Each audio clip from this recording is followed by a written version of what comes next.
At exactly 4:47 a.m. on a heavy, humid morning in the Persian Gulf, an Iranian Mauj-class frigate made a disastrous choice in international waters, 42 nautical miles southeast of the Strait of Hormuz. With no warning, no provocation, and no real grasp of what would follow, the Iris Sahand targeted the USS Porter. 4 Nor anti-ship cruise missiles burst from their launchers, their white exhaust trails cutting across the pre-dawn sky. The Iranian captain believed surprise could make up for the gap in capability. He believed boldness would shake American discipline. He believed that decades of revolutionary defiance would somehow matter against a warship built to process danger faster than any human mind. He was wrong on every level. The Iranian crew had prepared for a moment like this. They had spent months running drills, memorizing procedures, and practicing scenarios against simulated American targets. Their doctrine focused on speed and force. Get close enough to reduce the enemy's technical edge, launch everything at once, and push the defense past its limit through volume alone. For a navy facing a stronger opponent, that logic makes sense on paper. The problem is that it does not work against a system designed specifically to defeat that exact method. Sahan's officers had studied past American naval losses, including the USS Stark and the USS Cole, ships that suffered when defenses failed. But they missed the deeper lesson behind those incidents. Every setback pushed the U.S. Navy to improve. Better sensors, faster reaction times, more automation, more integration. The American system learns from failure and comes back stronger. Iran's Navy, by contrast, often leans on lessons from a very different era, as if time stood still and modern warfare never moved on. The USS Porter is an Arleigh Burke-class guided missile destroyer, Flight 2A, carrying 9,300 tons of American naval power in a hull built for speed, endurance, and precision.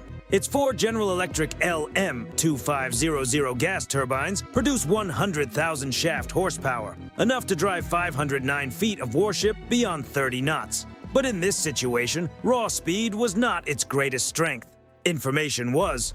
Porter's AN/SPY-1D passive electronically scanned array radar detected those Nor missiles at 87 nautical miles, before the Iranian fire control officer had even finished recording the launch order, before the missiles had settled into stable cruise altitude, before their turbojet engines had fully reached operating thrust. Porter already knew the essentials: the launch point, flight path, speed, and estimated time to impact. In just 11 seconds, the Aegis combat system classified all 4 missiles, ranked the threats, calculated intercept options, and prepared a full defensive response. To the Iranians, this may have felt like the opening move of a confrontation. To the Americans, it was closer to clearing an unwanted alert before it ever became a real problem. Inside Porter's Combat Information Center, the atmosphere stayed controlled. Blue light washed over rows of operators at their consoles. No panic, no shouting.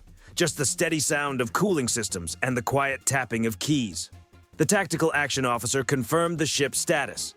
Surface-to-air missiles, ready. Close-in weapon systems, active. Electronic warfare suite, online. Every defensive layer was in place. The incoming missiles were still 14 minutes away, which in modern naval combat is an extraordinary amount of time. Long enough to finish a cup of coffee, long enough to review several engagement options. Long enough to make it painfully clear that the Iranian crew had chosen the wrong target at the wrong time, under the wrong assumptions. Even the Nor missile reflects the logic of asymmetric warfare. It is based on China's C-802 design from the 1990s, reverse-engineered by Iran after acquiring a limited number before outside pressure shut the deal down.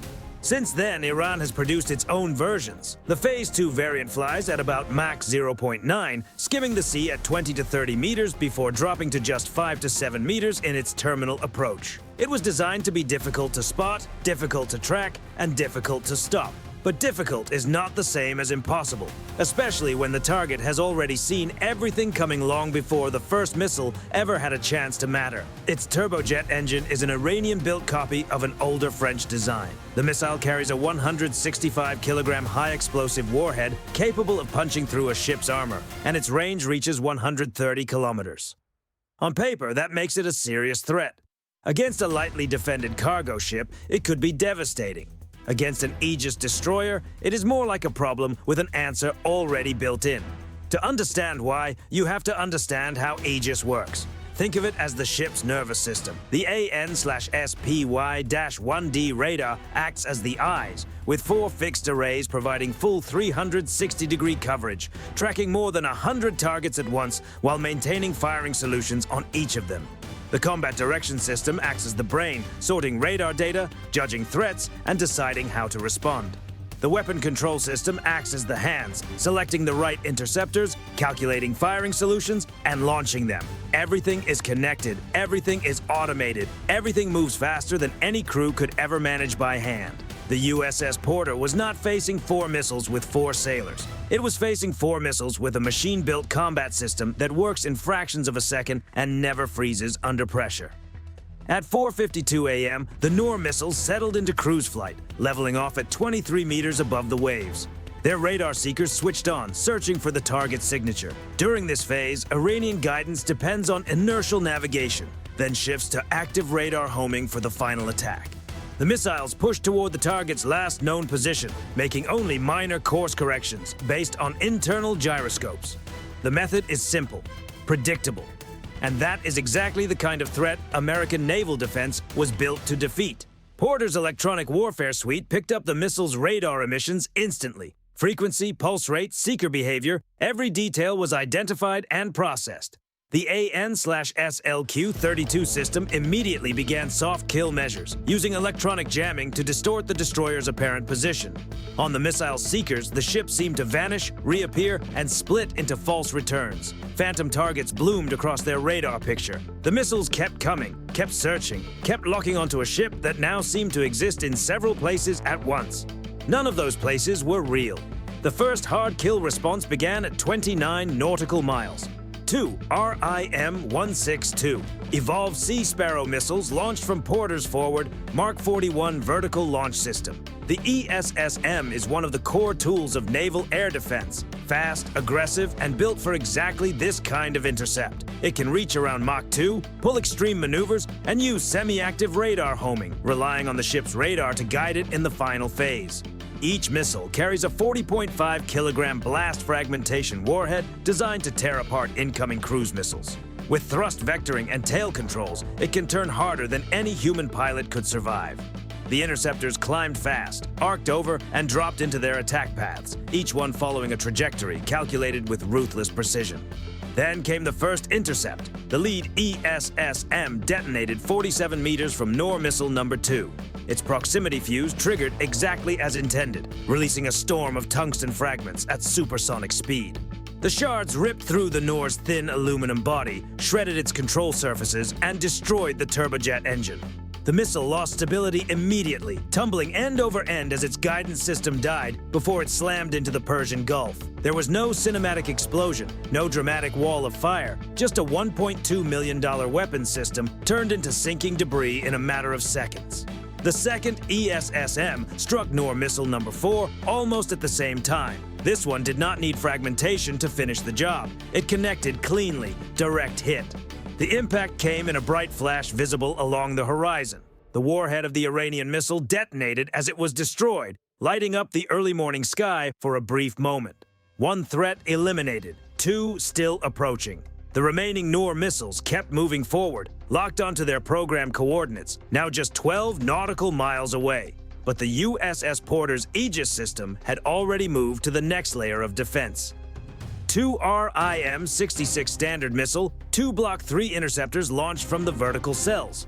The SM-2 is not designed to be subtle. It represents the extended reach of American naval air defense, capable of speeds around Mach 3.5 and ranges up to 90 nautical miles. It uses semi-active radar guidance during most of its flight and adds infrared tracking in the final phase. That infrared capability was specifically introduced to counter electronic interference and low-altitude threats like sea-skimming cruise missiles. Each interceptor carries enormous kinetic force, more than enough to destroy a small airborne target outright. Against a subsonic cruise missile, it is overwhelming. But the Aegis system isn't concerned with minimal effort. It prioritizes certainty. The SM-2s accelerated skyward, their rocket motors leaving bright trails visible for miles. At the peak of their climb, they tipped forward and began diving toward their targets. As they closed in, their infrared sensors locked onto the heat signatures of the Noor missile's turbojet engines. Radar interference no longer mattered. No electronic tricks could hide the heat of a working engine. The interceptors raced forward at more than 4,200 kilometers per hour. The first SM-2 reached Noor Missile Number 1 at roughly 8 nautical miles from the destroyer. Moments later, the second interceptor met Missile Number 3 at 6.8 nautical miles. Both incoming weapons vanished instantly under the combined force of impact and detonation. What had been 2 cruise missiles seconds earlier turned into expanding clouds of debris over the water. 4 launches, 4 intercepts, 4 confirmed kills. Nothing slipped through. But the engagement wasn't over. The Iranian frigate that had launched the attack was still operating. Its targeting radar was active, and technically, it remained a threat. Inside the Combat Information Center, the Tactical Action Officer issued the next order. Target, Iris Sahand, bearing 127 degrees. Range, 41 nautical miles. Authorization confirmed. 4 more Standard missiles launched in rapid succession. The Mark 41 vertical launch system can cycle cells in less than 2 seconds. Within 6 seconds, all 4 interceptors were already in flight. This time, the mission was not defense. The Aegis fire control system selected precise targets across the frigate. The first 2 missiles were assigned to the ship's main fire control radar. Porter's sensors had been tracking every electronic emission from the Iranian vessel since the moment the missiles were fired. Its exact position on the ship was already mapped. The interceptors approached from altitude and detonated roughly 30 meters above the radar system. Their blast fragmentation warheads scattered high-velocity tungsten fragments across the antenna arrays. The radar structure collapsed almost instantly. Electronics were torn apart. Within seconds, the Sahand lost its primary targeting capability. Its sensors went dark. The final 2 interceptors arrived 18 seconds later. These were aimed at the engineering spaces. There was no warning and no time for evasive action. One missile struck near the center of the ship, piercing the hull plating before detonating inside. The explosion tore through the engine compartment. Machinery shattered. Fires spread through the confined spaces. The frigate's gas turbines were destroyed, and the propeller shafts twisted under the shock. The second missile struck close to the same location moments later, ensuring the damage was complete.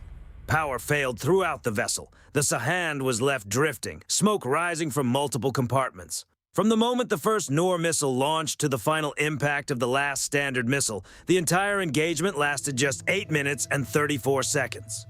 At 5:03 a.m., the Sahand began to sink. Not immediately. The Mauje-class frigate's internal compartment design kept it afloat for another 37 minutes, long enough for the crew to abandon ship, long enough for the porter to remain at a safe distance and monitor the situation, and long enough for the sailors aboard the Iranian vessel to realize just how one-sided the encounter had been. Later, American helicopters assisted with search and rescue operations. Professional navies follow that code, even after a confrontation. The financial balance of the encounter was stark. Iran launched 4 Noor Phase 2 cruise missiles, each valued at roughly $1.2 million, about $4.8 million total. In return, they lost the Iris Sahand, a Mauje-class frigate with an estimated construction and equipment cost of around $200 million. Iran's losses were severe. 14 dead, 23 wounded, millions in equipment gone, highly trained personnel lost, and a major blow to the confidence of its surface fleet. The United States, by comparison, spent 2 RIM 162 ESSMs at about $1.3 million each, 2 SM-2 Block 3 missiles for defensive intercepts, and 4 more SM-2s for the strike on the Sahand. Total American cost came to roughly $16.2 million.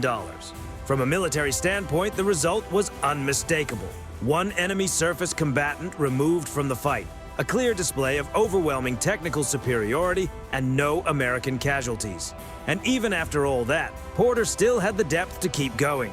With 88 vertical launch cells carrying a mix of munitions, she could have handled repeated engagements before needing resupply. But the deeper impact was never just about money, it was about deterrence. Within hours, Iranian Naval Command reportedly ordered its remaining surface ships back to port. Aggressive patrols stopped. Further provocations ended. The message was impossible to miss. Challenge an American destroyer in open water, and the equation turns brutally simple. Your missiles fail to get through, your ship does not return the same, and your sailors come face to face with what true technological overmatch looks like. The effect reached far beyond a single exchange. In the days that followed, naval commands across the region were studying the same intelligence picture. satellite images of the Sahans wreck, engagement timelines measured in seconds, and American defensive systems performing exactly the way they were built to perform. For any country thinking about trying something similar, the lesson was clear. Modern naval combat is no longer decided by bravado or ideology alone. It comes down to who sees first, who processes faster, and who can respond with precision before the other side even understands what is happening. Iran brought an older playbook into a fight shaped by modern sensors, networked systems, and near-instant decision cycles. From that point on, the result was almost predetermined. By morning, the Persian Gulf was still tense, but it was quiet. Porter stayed on patrol, sensors live, weapons ready, course unchanged. Some lessons at sea are taught with speeches. Others are taught with cold efficiency and outcomes no one can ignore. This one delivered a simple message. The system worked exactly as intended. 4 missiles launched, 4 missiles stopped, 1 warship made the first move, 1 warship went down. Iran came looking for a symbolic win. Instead, it got a harsh reminder of why taking on an Aegis destroyer is a losing gamble from the start. And sometimes the hardest lesson to accept is also the most obvious one. If you found this story compelling, subscribe and share the video. Your support helps bring more lesser-known stories of modern military operations to the channel.